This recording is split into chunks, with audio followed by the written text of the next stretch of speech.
Hello everybody, welcome back to my channel Keerthika's kitchen. ఈరోజు వీడియోలో వందల ఆరోగ్య ప్రయోజనాలున్న మునగాకు పెసరపప్పు పొడి కూర ఎలా ప్రిపేర్ చేసుకోవాలో ఈ వీడియోలో చూపిస్తున్నాను. హెయిర్ ఫాల్, జుట్టు బాగా రాలిపోతున్న, కంటి చూపుకి, బోన్స్ బలంగా ఉండడానికి చాలా హెల్త్ బెనిఫిట్స్ ఉండే ఈ మునగాకు కర్రీ ఎలా ప్రిపేర్ చేసుకోవాలి అంటే, దీనికోసం ఒక గంట ముందు ఒక పెద్ద సైజు కప్పు పెసరపప్పుని నానపెట్టుకోవాలి. ఒక గంట నానితే సరిపోతుంది. అదేవిధంగా లేతగా ఉండే మునగాకు ఉంటుంది కదా, కాడలు లేకుండా ఈ ఆకుని చిన్నగా కట్ చేసేసుకొని పక్కన పెట్టేసుకోవాలి. ఈ లేతగా ఉండే ఆకు అయితేనే పర్ఫెక్ట్గా సరిపోతుంది. వారానికి 2 సార్లైనా ట్రై చేయండి ఈ మునగాకుతో కర్రీ ఖచ్చితంగా. దీనికోసం ఇప్పుడు ప్యాన్ పెట్టుకోవాలి. కడాయి పెట్టుకొని ఇందులో ఒక 2 టేబుల్ స్పూన్ వరకు ఆయిల్ వేసుకోవాలి. ఇలా ఆయిల్ వేసుకొని ఆయిల్ కాస్త వేడవ్వగానే ఒక 3 వరకు ఎండుమిర్చి తుంచి వేసేసుకోవాలి. ఈ ఎండుమిర్చి ఫ్రై అవ్వగానే నెక్స్ట్ ఇందులో ఒక 1/2 టేబుల్ స్పూన్ వరకు జీలకర్ర, అదేవిధంగా 1/2 టేబుల్ స్పూన్ వరకు ఆవాలు వేసేసుకోవాలి. ఇవి కాస్త చిటపటలాడిన తర్వాత వెల్లుల్లి రెమ్మలు ఒక 5 నుంచి 6 వెల్లుల్లి రెమ్మలు వేసేసుకోవాలి. అదేవిధంగా ఉల్లిపాయ నేను ఇక్కడ చూపిస్తున్న విధంగా పొడుగ్గా కట్ చేసేసుకొని వేసుకోవాలి. పెద్దదైతే 1, చిన్నదైతే 2. అదేవిధంగా పచ్చిమిర్చి 10 నుంచి 12 పచ్చిమిర్చి. ఈ కర్రీలో మనము కారం వేయట్లేదు, కేవలం పచ్చిమిర్చి వేస్తున్నాం కాబట్టి కొంచెం ఎక్కువ క్వాంటిటీలో మీ కారానికి తగ్గట్టు పచ్చిమిర్చి వేసుకోవాలి. అదేవిధంగా కరివేపాకు కూడా వేసేసుకొని వీటన్నిటినీ కూడా ఇప్పుడు చక్కగా ఫ్రై చేసేసుకోవాలి.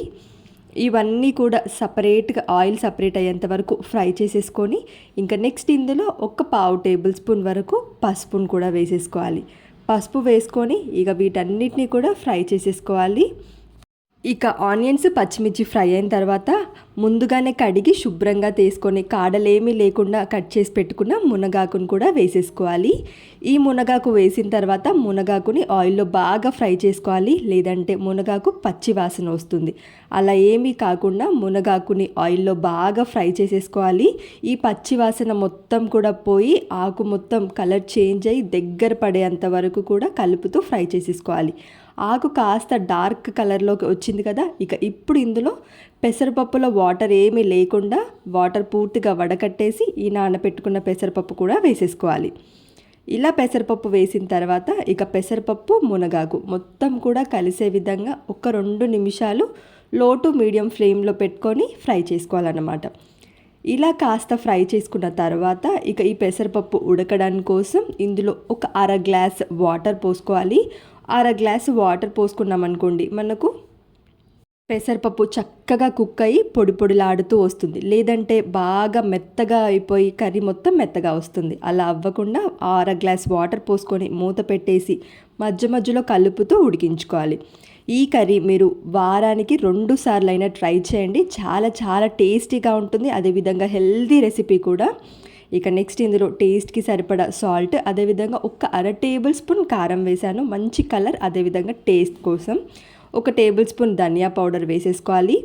ఇక ఇప్పుడు ఫైనల్గా ఇందులో సీక్రెట్ ఇంగ్రీడియంట్ వచ్చేసి పచ్చి కొబ్బరి తురుము. ఒక 2 టేబుల్ స్పూన్ వరకు పచ్చి కొబ్బరి తురుము ఇలా లాస్ట్లో యాడ్ చేసుకోవడం వల్ల మనకు తినేటప్పుడు క్రంచీగా తగులుతుంది, టేస్ట్ కూడా చాలా బాగుంటుంది. ఇక ఇవన్నీ కూడా కలిసే విధంగా చక్కగా కలుపుకొని ఫైనల్గా ఒక గుప్పెడు కొత్తిమీర వేసేసుకొని మిక్స్ చేసేసుకుంటే మనకు టేస్టీ అండ్ హెల్దీ మునగాకు పెసరపప్పు కర్రీ రెడీ అయిపోయింది.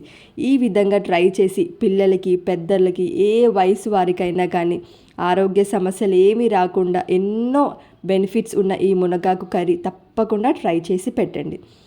ఇక ఈ రెసిపీ కనుక మీకు నచ్చితే వీడియోని తప్పకుండా లైక్ చేసి ఇలాంటి మరిన్ని ఇంట్రెస్టింగ్ రెసిపీస్ కోసం ఛానల్ని సబ్స్క్రైబ్ చేయండి. Thank you for watching.